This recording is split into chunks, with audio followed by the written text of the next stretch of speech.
All right. Finally got it. I finally got this thing set up. And see, I have to do this is a side quest for my primary companion. But anyway, I'm going to play a video by Anton Daniels. I think it's Millionaire Morning Show. It says, how secure is our government? Chinese hackers break into U.S. Treasury, steal classified documents. Lowest hanging fruit right now. Let's talk about the U.S. Treasury being hacked by Chinese hackers, breach of security, and they're saying that, well, check out the story. The Treasury Department says that its computers were hacked by a Chinese threat actor in what the department is calling a major incident. Joining us right now with more on this and with cybersecurity risks in the new year is Teresa Payton. She is Fortalice Solutions CEO. And Teresa, thank you for being with us today. We've got a lot to talk about, but let's start with this latest news about the hack at the Treasury Department. Saying this is a major issue, but then saying that there's no threat that they are still in. They don't think that the hackers are still having access. How does the Treasury Department get hacked? You know this better than just about anybody. What should we read through this? Because I feel like there's a lot we're not getting from the headlines on this story.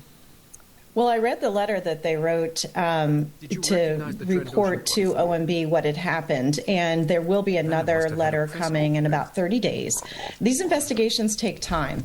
The one thing that gives me some optimism about this, that it has been contained, is they mentioned that the affected service, which was a third-party service, which gave, basically, if you think about it, almost like a master key to a support person, a trusted person. It basically gave that authenticated master key to these bad actors who have been traced back to China. China has denied it.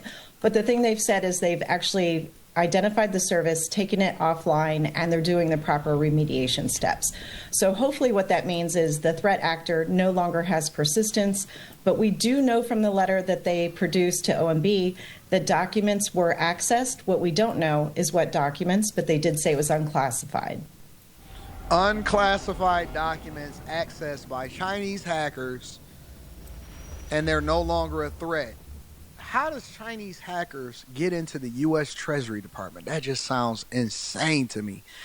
And a lot of people always ask me, Anton, what should I go into? Should I go into cybersecurity or should I get a basket weaving degree?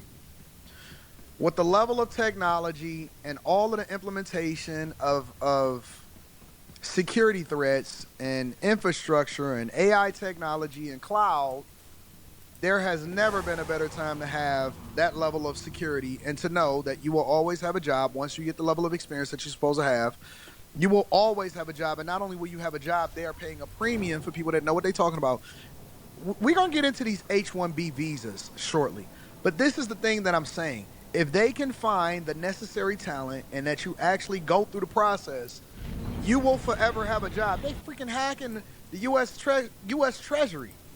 They're hacking the U.S. Treasury.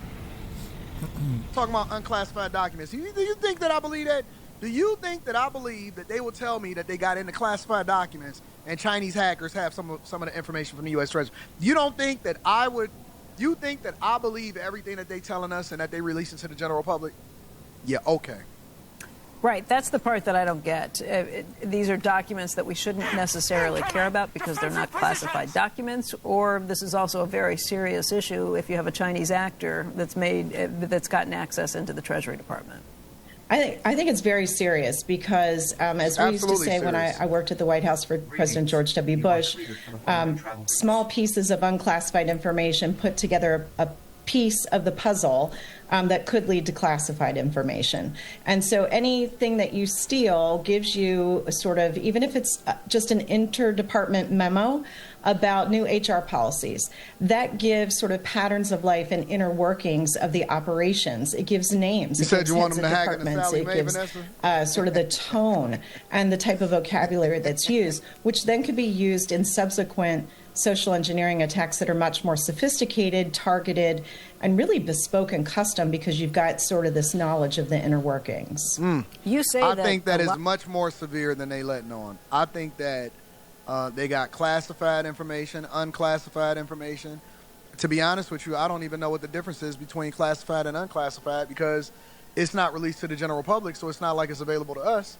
All of it is classified. That's just a fancy way of saying that we don't want you to know the secrets and the inner workings of things that you're not supposed to be a part of and we're not supposed to be a part of, but we can't tell you that because then you'll panic and then you'll become more informed and you'll make adjustments, so on and so forth. That's all the differences between classified and unclassified. If you get your hands on it, you're going to start to become more aware and you're going to start moving a little bit differently. That's what it means. A Chinese state-sponsored actor hacking the U.S. Treasury Department in what's being called a major cybersecurity breach. The hackers remotely accessing several user workstations and gained access to unclassified documents after compromising a third-party software service provider. That provider, Beyond Trust, informed the department about the hack on December 8th. The Treasury Department spokesperson says the compromised service has now been taken offline. Right now, there's no Y'all talking about hacking Sally Mae. Forget Sally Mae. Need to go get the IRS. That's what they need to go and get. You know what I'm saying? Forget Sally Mae. Y'all got the wrong. Listen, y'all got to think bigger. Now, I'm not saying that anybody should be hacking anything. Let me be very, very clear. You know what I'm saying? We're trying to get to that corporate bag going into 2025.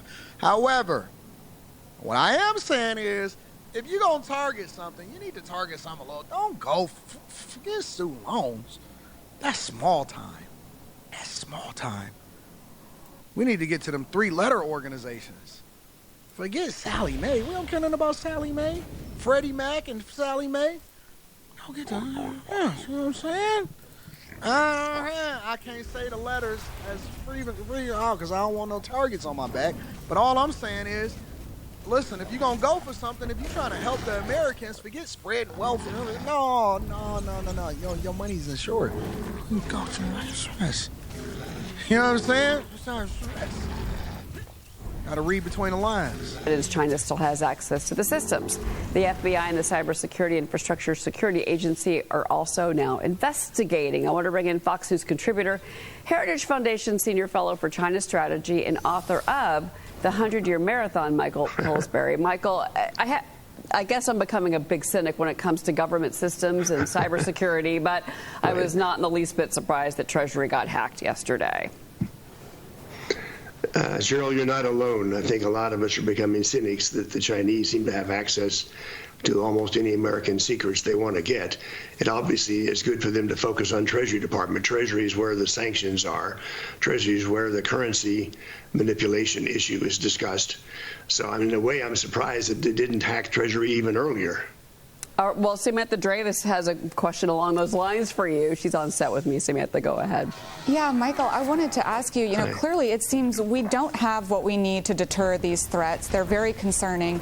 And I would like to know, what are your thoughts on CISA, the Cybersecurity Infrastructure Agency? There's been a lot of criticism that this is an agency in need of dire reform. There were reports that the agency was weaponized to go after disinformation on social media, and it was really weaponized into an agency that strayed from its true purpose. And so I actually took the time to go to their website and their Twitter. I don't see them posting anything about this. What is their response, and do you have concerns that this agency needs reform? Yes, you've identified a really important problem, that different parts of our government are alert to the China threat to different degrees. And it's ironic that sometimes the people in charge of a really specific issue seem to be asleep at the switch. The Pentagon seems to be quite active. They put out reports, they conduct exercises, they're building a new generation of weapon systems. So the Pentagon doesn't need guidance on the China Thank you, threat. Stephen Clay. Someone else who doesn't need guidance is Donald Trump himself. I'm an eyewitness that he went through real friction with most of his government in the first term on trying to get the China trade talks going and get a meaningful deal. A lot of the government just would not help Mr. Trump, and he had to conduct meetings and pretty much micromanage things himself. So I hope the lessons learned for the next term all these mistakes that happened in the first term that President Trump had to correct. He had to fire some people too, as is well known. And if you're doing research on this, you might enjoy 4 or 5 of the memoirs that have come out. Jared Kushner's memoir, Peter Navarro's, Bob Lighthizer. They go into the friction and how much trouble there was among different units. And finally, President Trump just had to step in again and again and make things happen. I hope that's what's going to happen in the next term. Well, I don't understand why everything seems to be happening towards the end of the year, right before Trump takes office. That's the thing that I'm confused about. I don't understand it. It seems like everything is falling apart. You said a fact. All of the worst decisions is being made all in the same month, all within the same 2 months. And it's like, is it me, or does it seem like this transition period from the election in November all the way up to January 20th, that this seems like the longest period in history? It seems like Trump won the election eons ago, like he's already been president for a long time, and that we just wait for him to actually take the White House. It seems like this is the biggest gap since, because I don't remember in the past of it taking as long, or it seeming like this long of a transition between the time that a president won the seat and the time that they actually take office. It just seemed like this is the biggest gap in the world. Like he can't get in there fast enough. Y'all think it's sabotage? I wouldn't put it past it. I wouldn't put it past it at all. I wouldn't put it past that it is absolute. I think that Trump is being sabotaged all across the board. I think that this current administration has literally been throwing Trump under the bus. I was reading about how he was trying to put protections in place for people to still be able to work from home. Why would you do that? Name me an organization where a CEO is transitioning and he's leaving his post because the board has voted him out, or the board decided that they wanted to get rid of him, and he's going through a transition period where another CEO is coming in, and he decided to sabotage the company on his way out the door. I've never heard that in my entire life. The federal government in politics is the only place where you can get away with that nonsense. The federal government in politics is the only place where you can get away with that nonsense. And then they want to talk about a peaceful transition of power. This ain't peaceful. Ain't nothing been peaceful over the last 2.5 months of this election. Ain't nothing been peaceful this whole time that they've been in office, let alone the last 2 months. It almost seems like they're setting it up to where the next 2 years he'll be undoing and fixing all of the problems that we see from the Biden administration, and ditto from Kamala Harris, because we don't even know who she is. We don't know who she is, where she been at, how she faring. I heard that she over there in Hawaii. I could be absolutely wrong. All we keep seeing is different reports that's coming out. And it's funny because all of these people, they were so visible during the election season, but they're completely ghosts. Completely ghosts. After November 4th, we seen her pop out a couple times. We want to give a speech over the donors and say, hey, man, stay on board. We want you to still be a part of the Democratic Party. Thank you for supporting us. And another one, a drunk live stream that she did to thank her supporters. Other than that, you don't see nothing. Other than that, you don't see anything. These last 2 months has just been chaos. Wars, hacks, new laws, 50 new laws signed in the space, unions being protected, work from home, all of this stuff. Man, you see what's happening.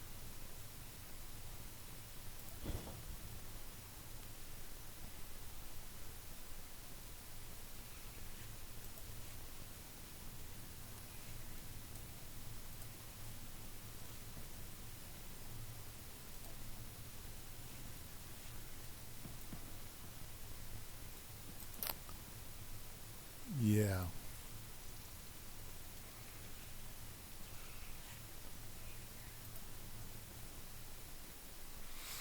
That's crazy, dude. Yeah. And I used to feel bad about now getting those high-tech technical jobs. What happens is they fuck up and then they just fire somebody and you know, blame them for whatever happened.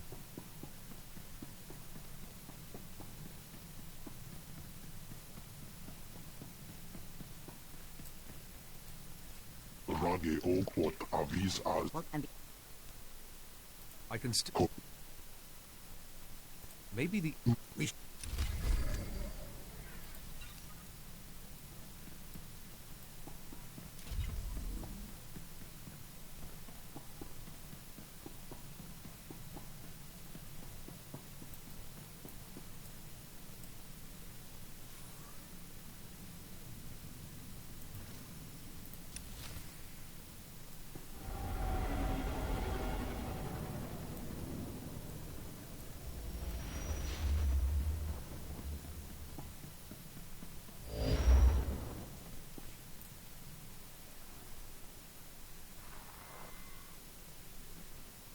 Republic says we can't land until they confirm Father's clearance. It's all right, Nadia. El Savas is their prison. They make the rules. So... I'll try. But the... We need the... I'm a Jedi. Look, what? I appreciate your time. Those kind of... Maybe I can restore... We want... Okay. It's like another mission.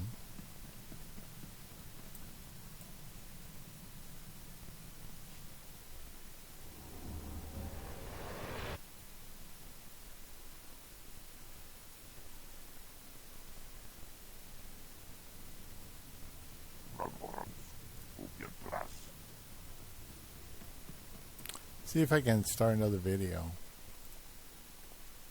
See if he's got anything else. There's another hour video, but he's saying that he can tell you how to make $1,000 a day. It's like, man. Let me see. I want to get into this H-1B visa conversation. Now, Trump has finally weighed in amid MAGA backlash, which I don't think that there is much MAGA backlash. I think that there are a few stragglers that are trying to make waves, that are being incentivized from the left to do so, but I think that it's being promoted by the CNNs and MSNBCs as MAGA backlash.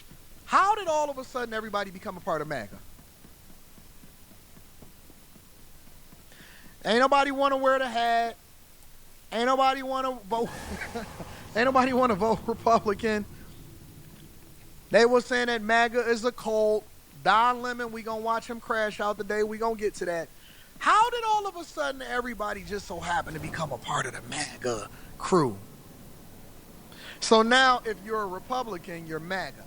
No, that's not how this works. This is being incentivized by the people that got bad attitudes about what happened during the past election, and so they're trying to sow discourse amongst us. But in reality, this is how you solve for problems.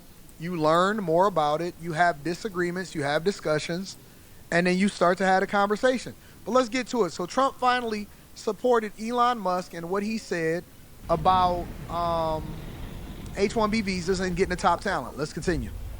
The holiday feud between factions of Trump's MAGA base over H-1B visas came to a head over the weekend, with the president-elect coming out in support of the program that allows the brightest foreign workers, many of them engineers and computer scientists, to live and work in the U.S. The broader debate reveals a significant rift in Trump's MAGA base just weeks before he is set to take office. CNN's Brian Todd has more. The president-elect finally weighs in on a controversial issue that pits two of his top advisors against his MAGA base. Donald Trump now defends the H-1B visa program, which allows thousands of highly skilled foreign workers to immigrate to the U.S. every year to fill specialized jobs. Trump told the New York Post, quote, "I've always liked the visas. I have always been in favor of the visas. That's why we have them. I've been a believer in H-1B. I have used it many times. It's a great program." It's one of the first signs of disunity or disharmony in the folks who support Trump and who are going to make up his administration. And this is one of the, think about what he's saying. And they just saying stuff. It's one of the first signs of disunity and disharmony. From the very beginning, way back in 2015, 2016, it's one of the very things that's the foundation of what the Republican Party is today and why we're winning. I'll give you an example. They tried to criticize Trump for picking J.D. Vance to be the vice president of the United States of America. Why? Because J.D. Vance at the time disagreed with what Trump was standing for and what he was saying as far as his sentiment, thinking that Trump was actually going to be a transformer of what we stand for here in the United States of America and drain the swamp and do the things that the American people wanted to do. Guess what? Trump won him over, and J.D. Vance thinks differently. He understood the vision. He then got on board, and this is one of the reasons why he's a part of the Trump administration today. It's not about always agreeing with each other. It's about having the conversations that then generate the best possible outcome. And as far back as I can remember, there has always been people in the Republican Party that disagreed with other people that were in the Republican Party, especially if you labeled yourself as a Make America Great Again supporter. And so how is this the first sign when the entire time over the last 8 years, there's always been people that disagreed, agreed, and then picked their spots about the things that they agree with and the things that they disagree with within the Republican Party, but now it's a fraction within the MAGA Party. That is false. It's absolutely false. It's not true. Likely to be an ongoing point of tension. Trump is now siding with billionaires Elon Musk and Vivek Ramaswamy, who Trump has tapped to lead the new Department of Government Efficiency. Musk and Ramaswamy have defended the H-1B program, Musk posting recently that it's the reason he's in America and, quote, take a big step back and blank yourself in the face. I will go to war on this issue, the likes of which you cannot possibly comprehend. Think about this for a second. What if Elon Musk was actually not a supporter, or he was one of the he wasn't able to be on our side? What if Iron Man was actually on the side of one of these other countries? What if Iron Man was over in Europe instead of here in the United States of America? What if Iron Man had created all of these great companies and he took his mindset over to Canada? What if he had never got into the United States of America and become a heavy supporter and, more importantly, one of the biggest taxpayers in history? On record, they said Elon Musk has paid more taxes than anybody in the history of the United States of America. Think about that for a second. What if Iron Man was over in Mexico?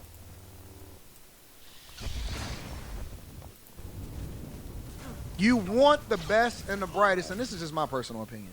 You want the best and the brightest everywhere.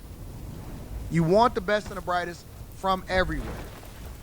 I want the best people working for me, and this is one of the reasons I don't agree with identity politics. I want the best people from everywhere because the goal is to win. I mean, if that's what we're going to do, we might as well just eliminate people from being able to come over here and participate in anything that's not a part of the United States of America. And more importantly, we should ban people from being able to participate in other countries, because we need to make sure that we keep all of our monies and all of our talent here in the United States of America. Cut out the passport bros. Nope. You got to marry a black woman here in the United States of America. How would you feel about that? Ooh. Ooh. No. We need to keep all of the talent here, because it's not just about whether or not we're recruiting talent, it's whether or not we're exporting talent. And so I vote that we make sure that you can't have any person that's a part of the military or any of the armed forces going over there and getting boxed or participating and doing things with people that's outside of the United States of America. Cancel the passport bros. We need all money staying here. All money in, no money out. Dr. Umar Johnson would love that. Dr. Umar Johnson would love that. You got to keep all of your resources here in the United States of America, and you cannot go out and give any money to other countries at all. No money, no in, no out. We are now Korea. We are now North Korea. No, Royal Heart, give up that passport. We are now North Korea. I vote that we keep it the same across the board. No Luka Doncic, no none of that. Right? No Dirk Nowitzki. We never had him. We can't have anybody from outside of the United States of America playing basketball inside of the NBA and then going back to their home country. No. Nobody. Nothing. Nada. Zilch. No Giannis Antetokounmpo. No none of that. No Victor Wembanyama. No none of that. All of them got to go play basketball in their own countries. You cannot do no recruiting for people to be able to take American jobs. They taking American jobs in the United States. Wait. How are we going to pick and choose?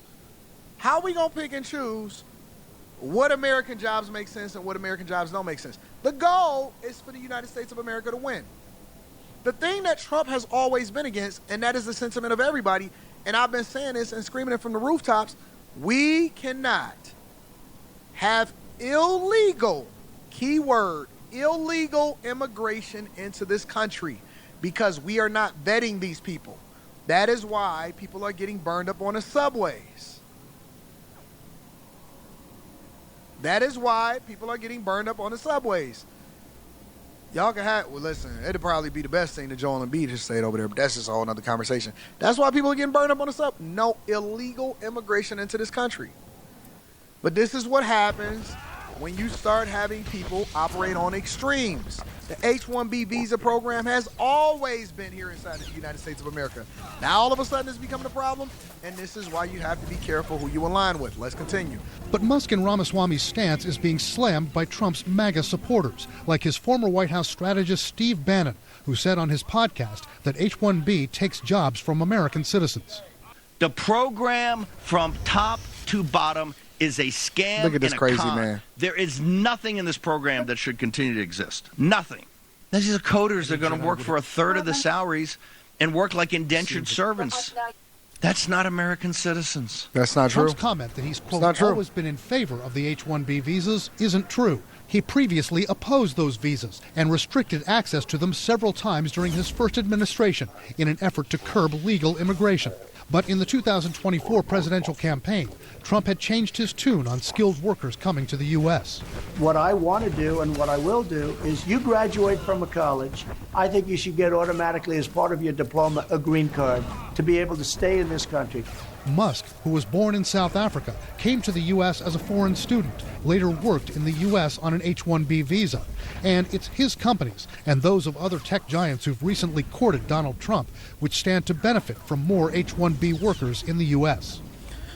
He's literally created an automaker that pays an egregious amount of taxes and hires American workers inside of the United States of America. The first U.S.-based automaker that has been able to rival any other automaker outside of the United States of America, and you guys would stop that. You would have wanted to stop that, and you would prevent yourselves from being able to take care of and embrace American jobs and American innovation, then you would shoot that in the foot because you're emotional. Okay. At least at this early stage, some of the tech leaders, including Musk, who bet on a Trump administration to deliver policies that would be favorable to their industry and to their businesses, may be seeing some return from that.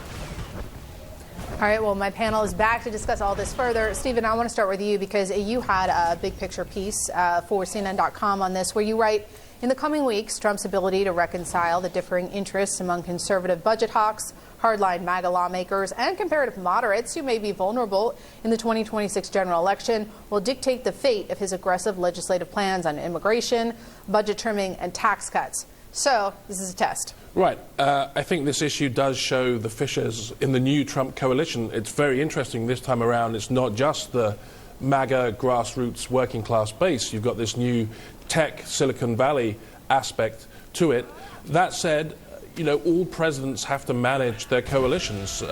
This is nothing new. I think the question is, going forward, will Trump side on more issues with Elon Musk and people, the millionaires and the billionaires in his cabinet who've got strong self-interests as they go into the government for their own businesses? Or will he step back and be worried about alienating some of his most loyal supporters? In his first term, we didn't see many occasions when he was willing to get out in front of that core support. Anastasio Rodriguez throws in a crazy thing and says, yeah, we will see how this will affect us in 15 years. Man, don't you know the H-1B visa program has been in effect for well over 15 years? You are fit for duty. Return to your post. Don't you know that we've always recruited the best and the brightest to go to our schools, to pay taxes here, to work within our industries? That's called legal migration. The majority of the wealth that is created here in the United States of America is not being created by people that's passing on generational wealth. It's being created by people that are innovating, first-time millionaires and migrants that come over into the country and create great companies and then employ American workers and pay the most taxes. That is a fact. That is not my opinion. Nobody is against migration. Everybody is against illegal migration. So when y'all say stuff like this, it shows me how ignorant you are, because chances are a lot of people wouldn't even have a job if it wasn't for some of these people that come over here and innovate inside the United States of America. So I don't even know what y'all saying. Ed, Stephen, I want to start. I want to bring to you this from the Wall Street Journal editorial board backing Trump on Sunday, writing, Trump may be wrong in trying to save TikTok, but he is right to endorse the value of H-1B visas in the dispute between Elon Musk and Steve Bannon. Mr. Trump is choosing the side of enlightened nationalism as opposed to the blinkered declinist version. So how do you square this with his America First mantra that... Lamar says, I don't know why this is so controversial now. This isn't a new thing. Because Elon Musk and Vivek Ramaswamy mentioned it, and they talked about American culture. Nobody was thinking about it. Listen, most people that are now concerned and weighing in on this issue had no insight whatsoever about the H-1B visa program. They had no clue. They never worked with it. They never even seen anybody that mentioned it. They don't know anybody that's a part of the H-1B visa program. All of their friends is in the hood, and the only people that they follow on Instagram are rappers. Most people that are now weighing in on this are ops. They're trolls. And that's not all, but it's a lot of people. Listen, all of a sudden, all of these women are becoming experts on H-1 visa program. Get the hell out of here. You ain't even got a passport yourself, but all of a sudden you an expert on the H-1B visa program. You never even knew it existed. You never even knew it existed. You thought that every migrant that came over into the United States of America was picking strawberries and cherries and doing janitor jobs. All of a sudden, all of the women on Instagram and TikTok is experts on the H-1B visa program. Get the hell out of here. Ain't know nothing about no visa program. You thought that the only reason that people came over here was to pick cherries, and you only heard about passport bros. That's the only thing you knew. And Brittany Griner leaving Russia. Nah, they all of a sudden experts and you concerned about the H-1B visa program. You don't even know nobody. You don't know nobody that's on the H-1B visa program. Nah, you concerned. You ain't got to worry about it. Listen. You, in particular, don't have to worry about nobody taking your job, because it's plentiful jobs getting them fries. Get my fries hot. I'm coming through the drive-thru in a minute. I want them hot. Don't give me that old stuff sitting under that red light. I want new fries. New fries, and put my salt on there, too. Lightly salted. They not coming to take your job, I promise you. Ain't nobody angling to get an H-1B visa to take your job.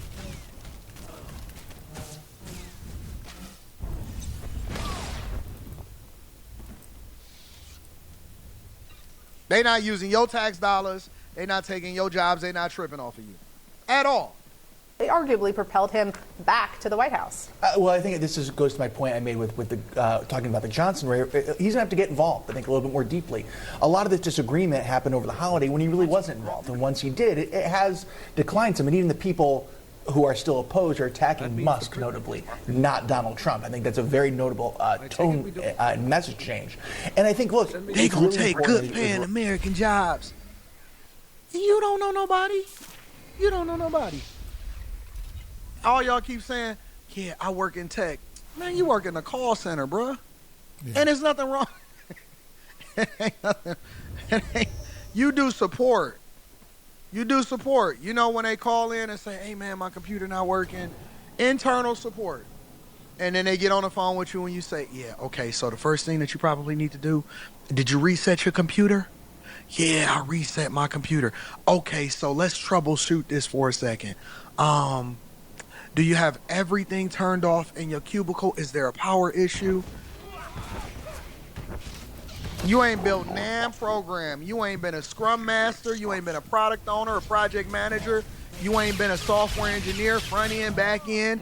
You don't know the basic languages. You don't know HTML. You don't know JavaScript. You don't know CSS. You don't know. What are we talking about? Like, come on, stop. They not trying to take your job. I promise you. I know them. I can call them right now. They not trying to take your job. They're not trying to take your job. 100%. 100%. Stop telling me that I need to reset my computer. I did that 3 times already. Stop telling me Do you want to change your password, Anton? No! I changed my password already. I changed my Stop telling me to reset my password. Did you reset your password? You just reading from a script. And you selecting something on, you selecting a piece of software. You're going through the answers and the pros and the cons that A, Anton Daniels designed for you, and then B, some engineer on an H-1B visa program has developed for you on your screen. You don't even know that we training you to use the software that's being developed by somebody that was on an H-1B visa program. That's the truth. It's the honest to God truth. We're also seeing, again, to bring it back to Congress, I think Republicans are very, very keen in the fact that their first priorities, they need to be things that unify. So look, H-1B is an important immigration part. I don't think it'll be in that first package. Let's go on to the next with this fissure. You just reading the script that we put in because we reprogrammed Salesforce to be what we wanted it to be. So now you just reading off the script that we gave you. That's it. That's it. Did you reboot your computer? Did you turn off your router and leave your router off for 10? No, unplug it, leave your router off for 10 seconds, and plug it back up. Okay.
Good old Anton. He always comes up with some shit, man. Shoplifter turned violent. Oh, yeah. Family in Chicago shot twice. That. 2 brothers dead and a teen is in a coma. Check it out. Liz, we have very little, we've had very little luck trying to get a hold of the local police department in Durango, Mexico. So there really isn't much that we can confirm regarding the circumstances surrounding this shooting, except what has already been publicly disclosed. What we can tell you is that there's a 14-year-old boy from Chicago who is fighting for his life down there after being shot in the head while visiting relatives 3 days ago. Taken during much happier times, this photo shows Chicagoan Vicente Peña Jr. on vacation with his teenage son. Today, Peña is dead, along with his brother Antonio Hernandez, while his son, who turned 14 yesterday, is fighting for his life in a Mexican hospital. He would have been celebrating his birthday with his family in Mexico, but instead, he's in a critical state from a gun wound that was inflicted to his head. According to Mexican authorities in the northern state of Durango, Hernandez, Peña, his son, and the 22-year-old relative who was a local resident were found Friday night next to their vehicle by the side of a highway with gunshot wounds to the head. Only the boy survived. Speaking via phone from Mexico, his grandmother said this in Spanish. His grandfather told me he was beaten up, so we think he tried to put up a fight with the bad guys. He was shot in the head. They performed surgery, but he is in a coma. Their priority now, she says, is getting back home to Chicago as quickly as possible. Local activist Julie Contreras is working with them to make that.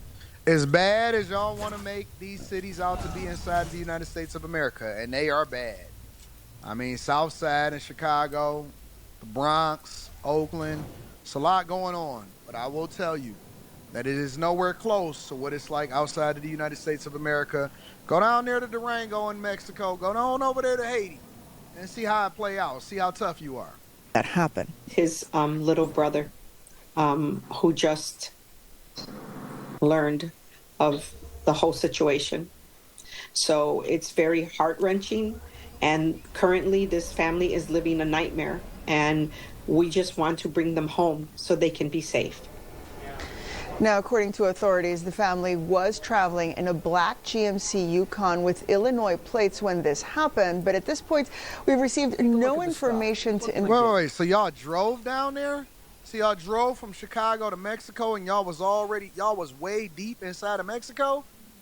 Yeah, this sounds a little bit fishy. Personally, I'm not just gonna take it on its surface. Don't want to see anybody losing their life, but definitely seem a little bit fishy. Crazy.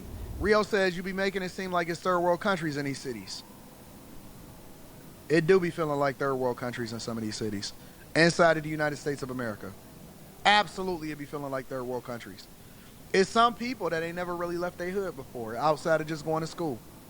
Anyways, in addition to that, 2 women was found shot to death inside of a suburban home in Chicago with the children inside. Check it out.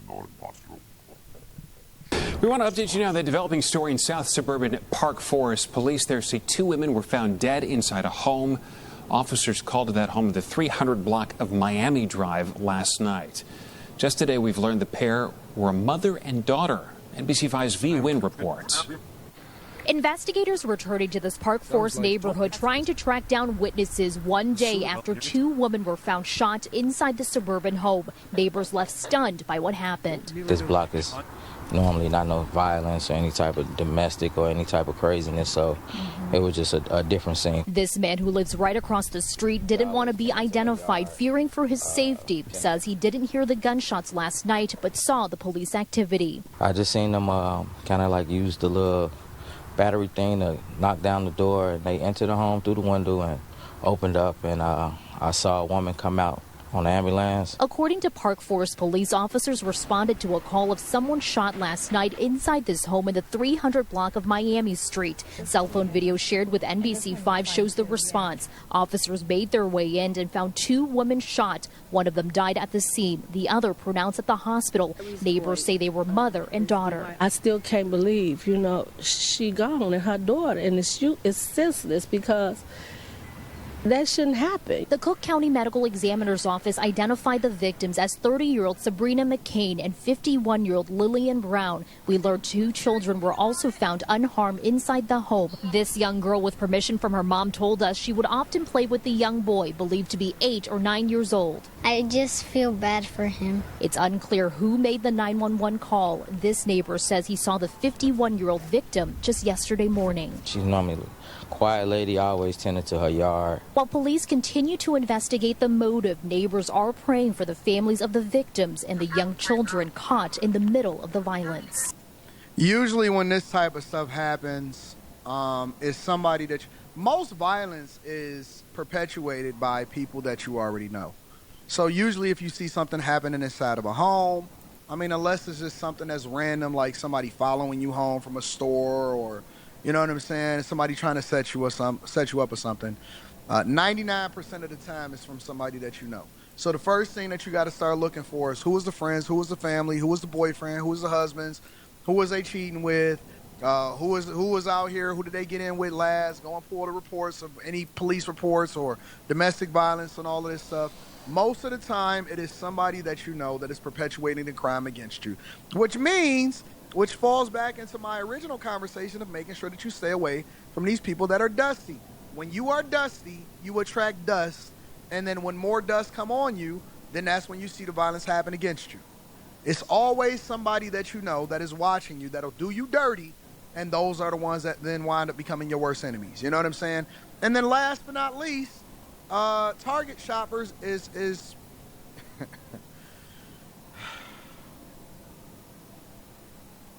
just check out the story. I'm tired of describing these people. This remains a very active scene here. I'll show you live over my shoulder what I'm talking about. You can see the ongoing investigation just outside of that Target store. 2 security guards here were shot.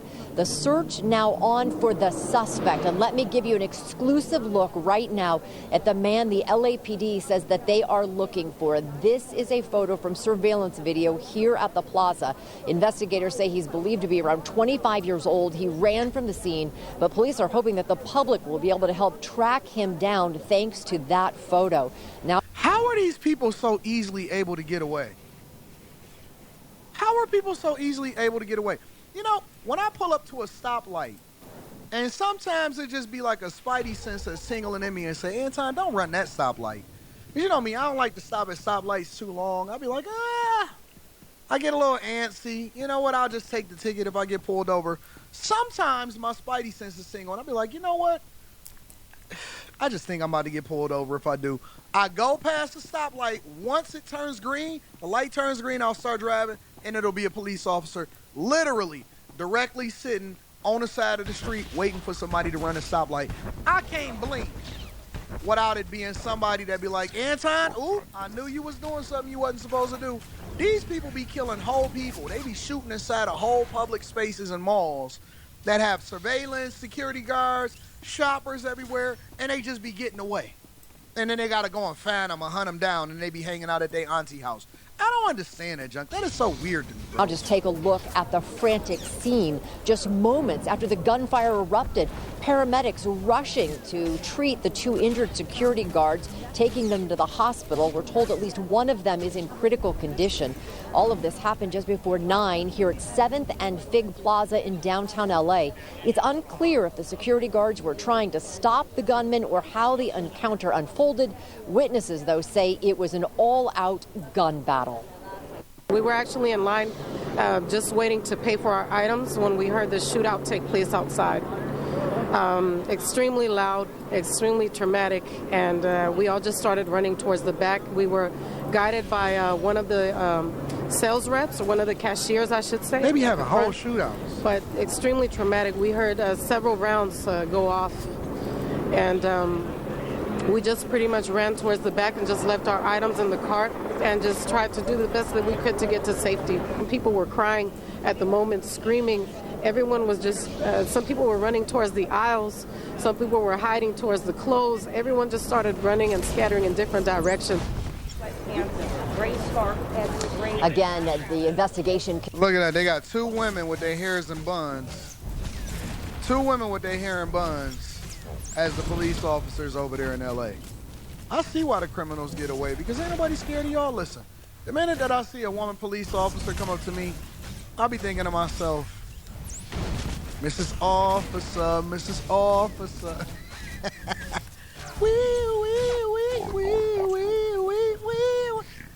Yeah, when I get up, I'll be thinking, the first thing I see when I see a female police officer is I start thinking about the Lil Wayne song. Bobby Valentino. Mrs. Officer.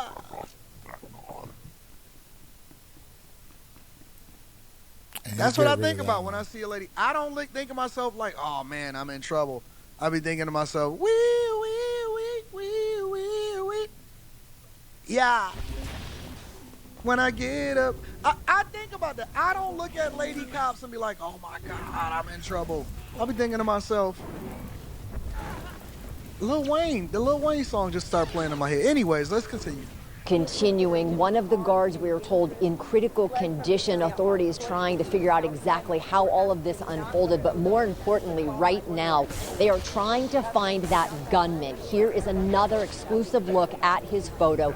He is described as a white man with curly hairs, you can see, dressed in that dark sweatshirt, believed to be around 25 years old. Authorities certainly hoping that someone in the public will be able to identify him and will call the LAPD immediately.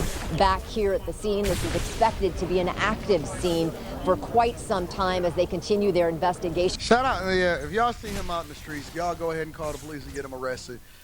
Shout out to my lady cops. Shout out to the lady cops in the streets. Hey, Chad. Chad. What do y'all think when y'all see a female officer? What do y'all think when y'all see a lady officer? Doing the buck in the latest drop. I got stopped by a lady cop. She got me thinking I could date a cop. Cause the uniform fits so tight. She read me my rights. She put me in the car. She cut off all the lies. She said, I have the right to remain silent. Now I got a hollering, sounding like a siren, talking about wee, wee, wee, wee, wee. When y'all think about lady cops, tell me now, that's gonna be in y'all heads now. That's gonna be in y'all heads now. So every time that you see a female cop, can't see us. that is the thing that's gonna come into y'all heads. So, And if any idea? I don't want you. Did this computer? But if I'll make my.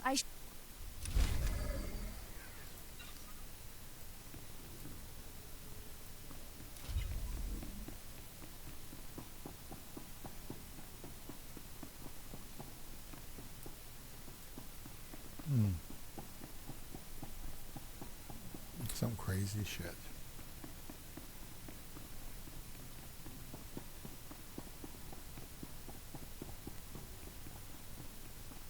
This world's full of crazy shit, man. I'm telling you. Crazy shit. I paid for Spectrum for years, and they told me I was supposed to have 200 bandwidth, and I had 25 megabits. They didn't even apologize, and then they charged me for the last month. Bastards. You know what I mean? Bastards.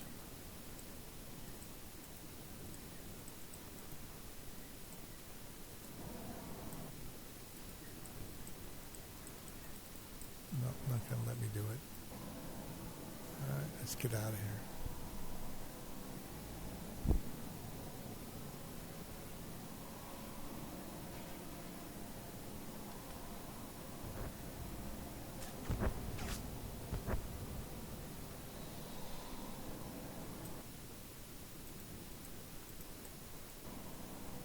I was hoping I can get a shuttle.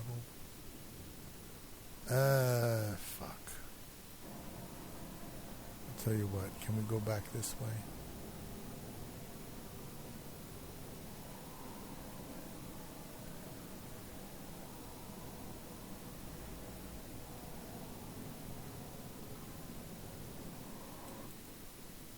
Fuck. What am I supposed to do?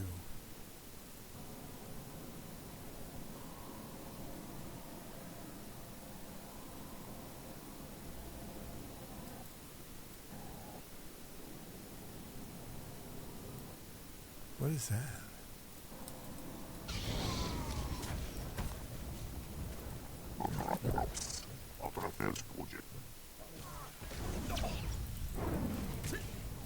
I don't know what that is. It's not on the map.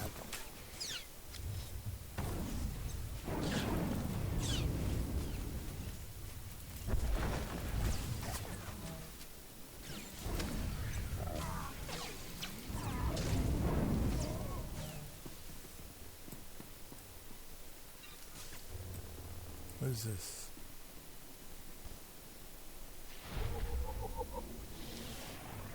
Oh. Automated security board.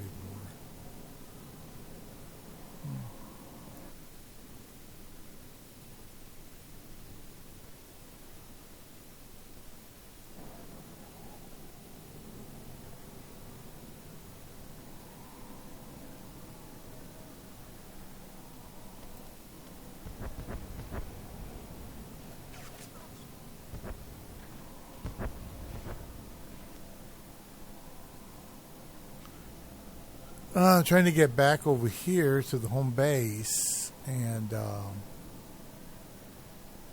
just stick to the road because it's very confusing.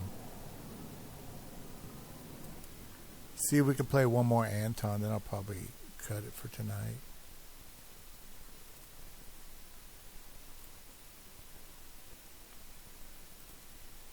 He's been quiet for long enough.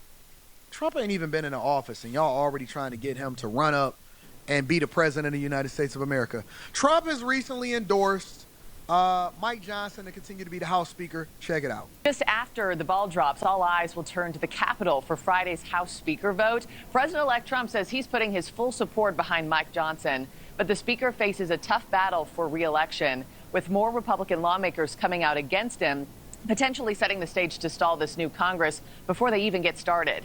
News Nation's Tom Dempsey has more from Washington. Tom, even with the president-elect's endorsement, how close are we thinking this vote might be? Hey, good morning from the Capitol, Marky. Look, this House Speaker vote happening at Friday at noon still appears to be razor thin at the moment. And to put it in perspective, Congressman Mike Johnson needs almost every single Republican member to vote for him, assuming all Democrats vote against him. And one of the reasons why I knew it was going to be difficult for Mike Johnson and why he needed this endorsement from Trump, because Mike Johnson has always been a supporter of Trump, and I think that it was right for Trump to endorse him for House Speaker. And I think that he will win.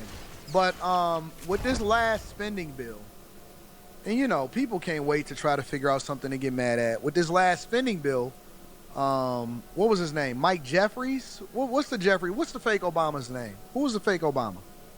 What was his name again? Not Mike Jeffries. Hakeem Jeffries, I think that's what his name. Hakeem Jeffries, remember when Hakeem Jeffries warned Mike Johnson and he said, listen, man, since we can't get all of our bloat, since we can't get the raises that we wanted, a $70,000 increase in our salaries, since we can't get these new pickleball stadiums inside of D.C., guess what? We are not going to help you. We are not going to help you. We're not going to give you one Democratic vote to become House Speaker again. And this is why I still think American politics are so trash and still divided, because even though we have these legislative branches that is supposed to be protecting the United States of America and its citizens against itself, which is one of the reasons why you could just throw away the whole idea of Trump being a king in the United States of America, we can't really get anything done because people have a bias. They have an agenda. They're so focused on, I'm going to get you back, instead of working for the best interests of the American people. If there are Democrats that actually think that Mike Johnson is the best role for House Speaker, then they should help him. But we know that he's not going to get one vote from Democrats, so they're being 100% dependent on Republicans for every single vote in order for Mike Johnson to stay House Speaker. And if Trump endorses him, then I think that everybody needs to get on board. But we'll see how that plays out. One lawmaker spoke right here on News Nation describing himself as not yet a yes during this vote, but he says the vote on Friday does bring an important discussion within the Republican Party. Take a listen. I don't think it's very realistic that somebody else is going to be able to come in and grab the reins. That's why I say most likely he will be the next speaker. But that doesn't mean there can't be conversations. This is where you have your leverage. This is the one time that you have before you elect a speaker to get assurances and a plan, something that makes sense to us. True Star, because, you know, I like to look at the chat as my co-host for the show. True Star, why do you say get rid of Johnson? Why do you say get rid of Mike Johnson? What is it that you think another speaker, and who do you think? Well, first of all, I don't like it when people say get rid of somebody, because I would like, if you ever going to say something like that, then you need to say this is who we need to replace this person with. I'll give you an example. So let's take Tiffany Henyard, or you can even take what's happening as far as the mayor of Chicago, right? Let's say the mayor of Chicago, they said, get rid of Lori Lightfoot. And they replaced her with Mayor Mohawk. So when you say get rid of somebody, you're not really proposing a solution. All you're saying is, I don't like that person. If you have a better solution, then tell me who it is that you want to replace the person with. If you say, well, get rid of Tiffany Henyard, the reason why that's so problematic, and I've been preaching this on the rooftop, and y'all gonna learn, you gonna learn one way or another, you need to say, replace this person with this. And this is the mentality of a person that is abundance-minded. We don't think in the same ways that people that are emotionally motivated think. We think solutions-oriented. I don't say get rid of this person. I say this person is better suited for the job because this person seems to be incompetent.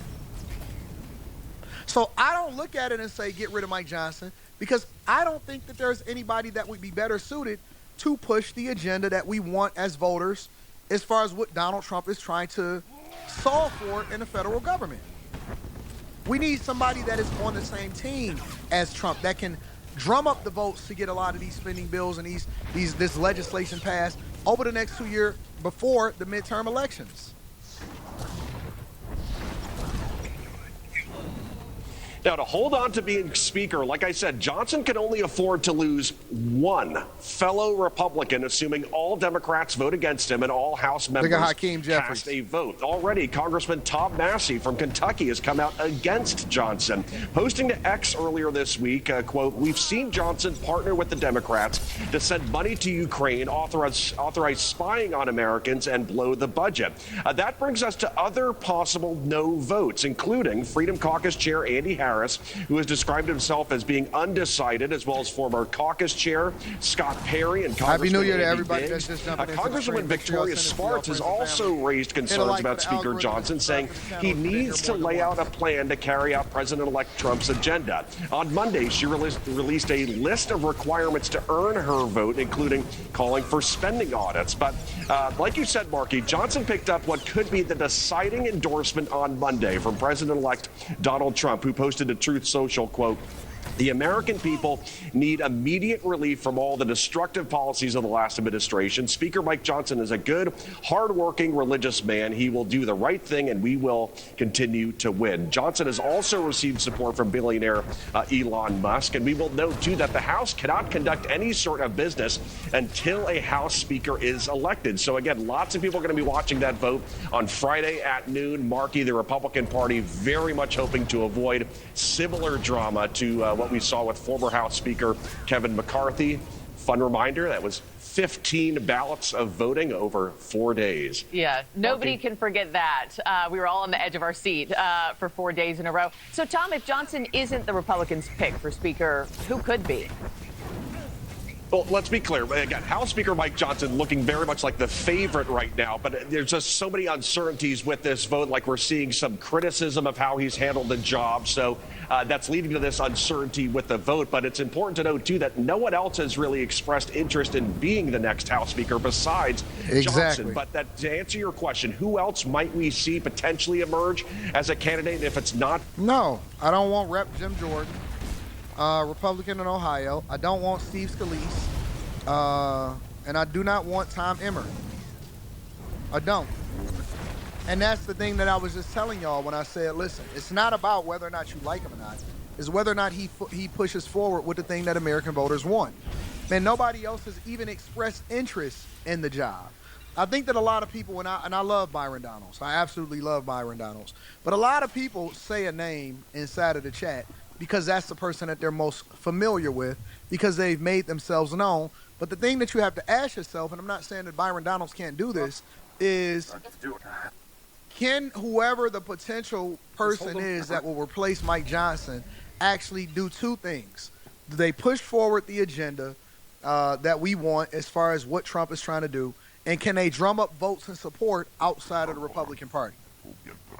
Let me say it again.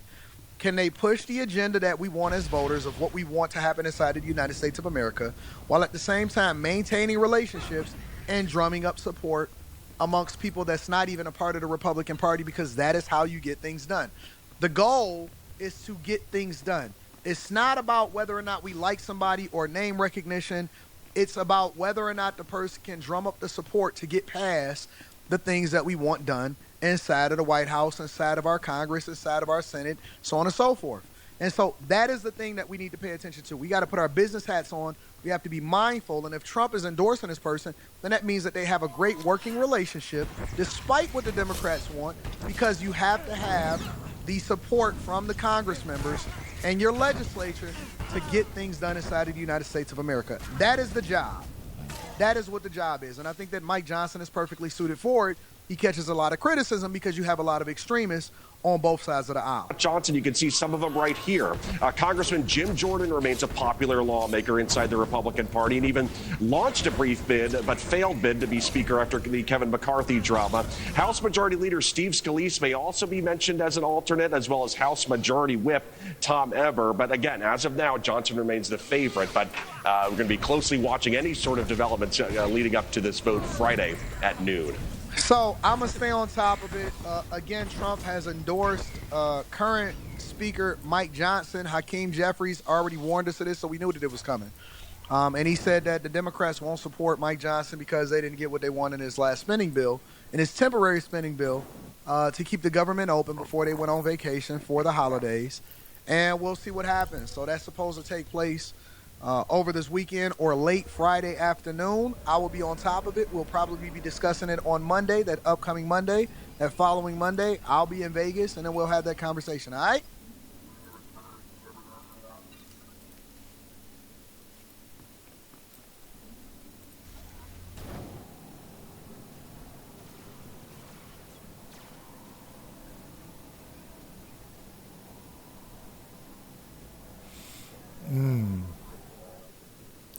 Politics, man. Yeah, if I wasn't this sick with my diabetes and totally fucked up, I'd probably take the time and energy to look into it more. But I voted for Trump because he's capable. I didn't vote for Trump because I'm in love with his fucking personality.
Just cleaning them out because we got infiltrated.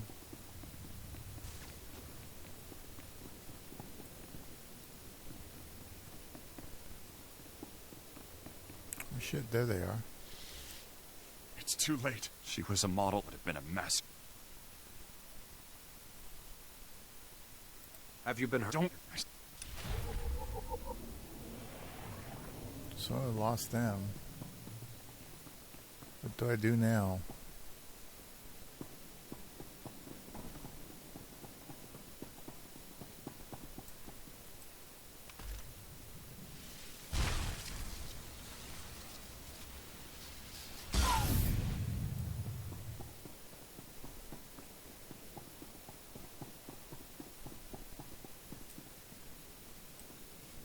How do you work this, ma'am?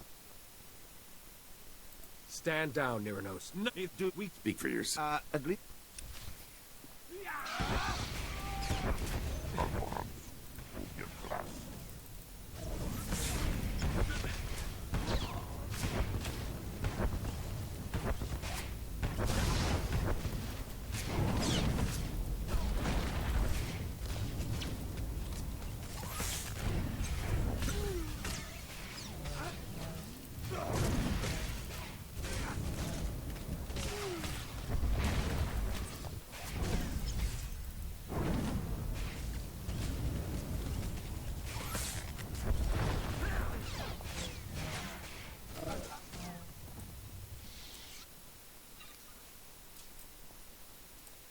My own men.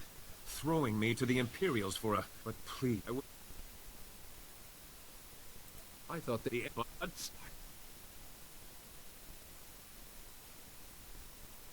Mediation... Oh, you... Nira knows not... I'm just glad... So go on it.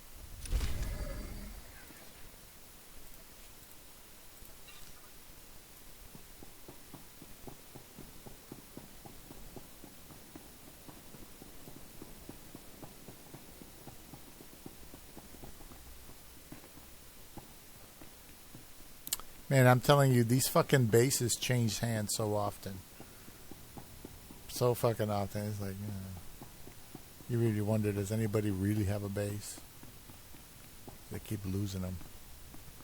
The pirates and Imperials and every fucking thing else.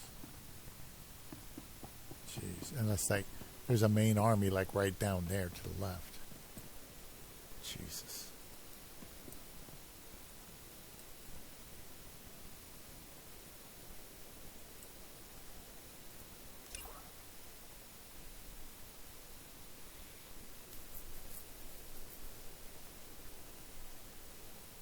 Okay.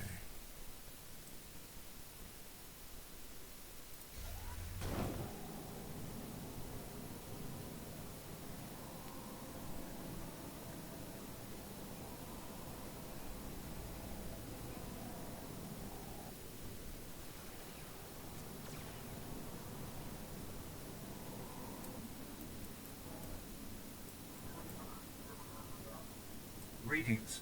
You are cleared for the following travel routes.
Colonel Howard. That's right. Sir, is that right? Then I'd hop in. There is like... If Those rat-a-tat... If you smash...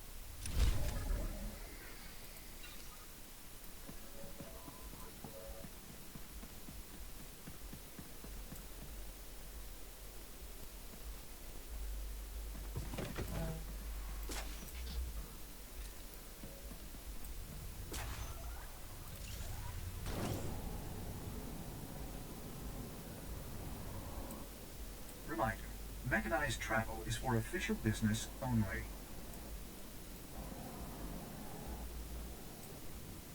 Report your ailments.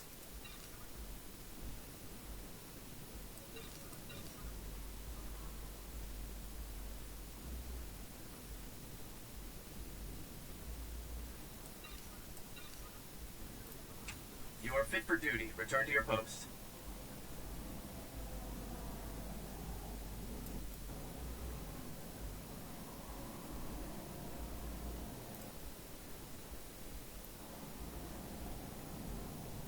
Shit.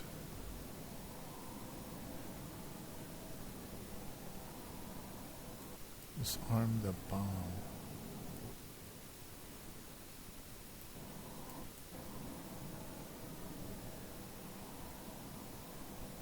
Shit.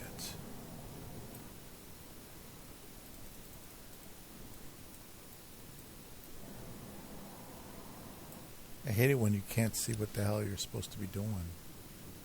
Okay, so it wants me to...